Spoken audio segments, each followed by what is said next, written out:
Hello, class 7th के हम 5th chapter acid bases salt को कंटिन्यू कर रहे हैं। हम स्टार्ट कर रहे हैं 5.4 neutralization in everyday life indigestion. ये हमारा फर्स्ट टॉपिक है। Our stomach contains hydrochloric acid, जो हमने पढ़ा था HCl। It helps us to digest food as you have learned in chapter 2, but too much of acid in the stomach causes indigestion. Sometimes indigestion is painful. To relieve indigestion, we take an antacid such as milk of magnesia. ये important है।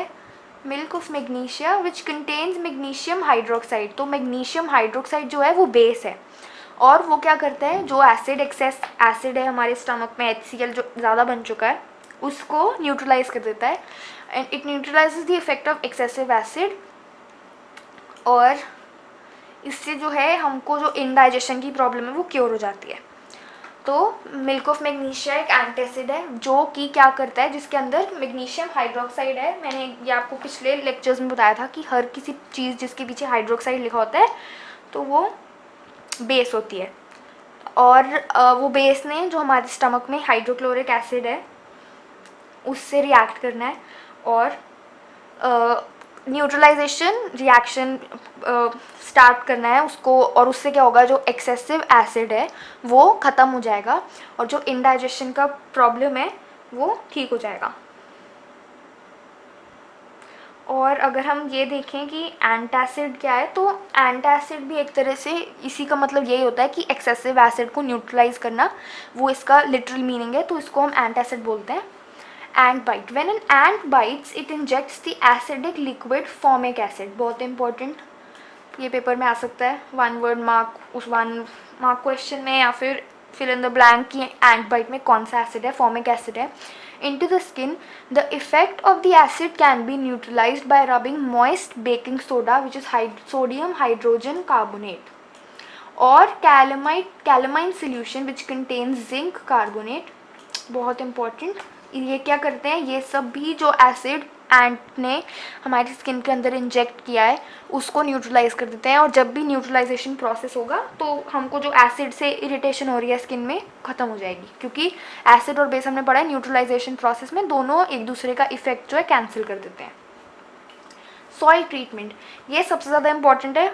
अगर हम examination point of view से देखें soil treatment, कि कभी कभार क्या होता है, या तो सॉइल है वो एसिडिक है या फिर वो बहुत ज़्यादा बेसिक हो जाती है, तो उसके अगर तो एसिडिक सॉल्ट है, एसिडिक सॉइल है तो उसके अंदर हम बेस डाल दें तो वो न्यूट्रलाइज हो जाएगी, या फिर अगर बेसिक सॉइल है तो उसके अंदर हम एसिड डाल दें ऊपर से तो वो फिर न्यूट्रलाइज हो जाएगी।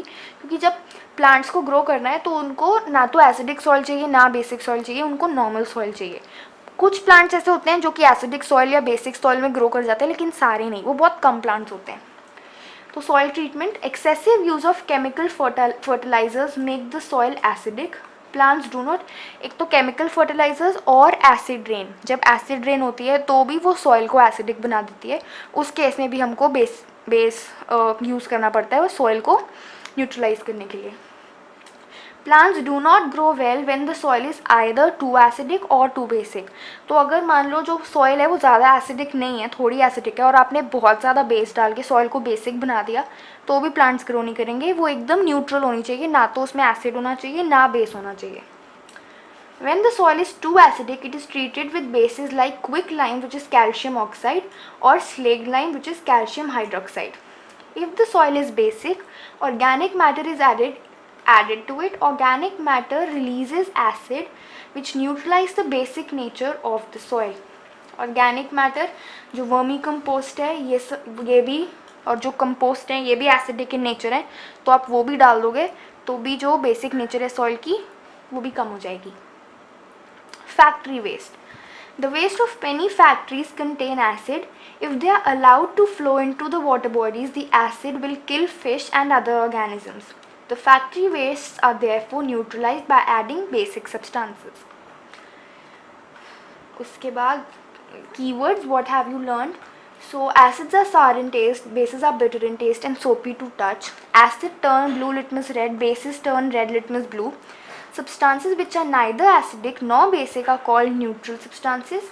Solution of substances that show different color in acidic, basic and neutral solutions are called indicators. यहाँ से definition आप देख सकते हो, और जो first 2 points हैं इससे हम एसिड बेस का डिफरेंस निकाल सकते हैं। An acid and a base neutralize each other and form a salt. A salt may be acidic, basic or neutral in nature. इसका क्या मतलब है कि अगर हम salt अगर हम मान लो लें 10 ड्रॉप्स ऑफ एसिड और साथ में हम लें 8 ड्रॉप्स ऑफ बेस और इन दोनों को मिक्स कराएं, तो जो हमारे पास सॉल्ट आएगा वो, क्योंकि एसिड और बेस मिक्स हुआ है तो न्यूट्रलाइजेशन रिएक्शन तो होगा ही होगा, लेकिन क्योंकि एसिड का कंटेंट सोल्यूशन के अंदर ज़्यादा था इसकी वजह से हम बोलेंगे कि जो हमको सॉल्ट मिला है वो एसिडिक सॉल्ट है। सेम वे अगर हम 10 ड्रॉप्स ऑफ बेस लें एंड 8 ड्रॉप्स ऑफ एसिड लें तो हमको न्यूट्रलाइजेशन प्रोसेस होगा, क्योंकि एसिड बेस को मिक्स किया है तो जो हमको सॉल्ट मिलेगा वो बेसिक साइड होगा।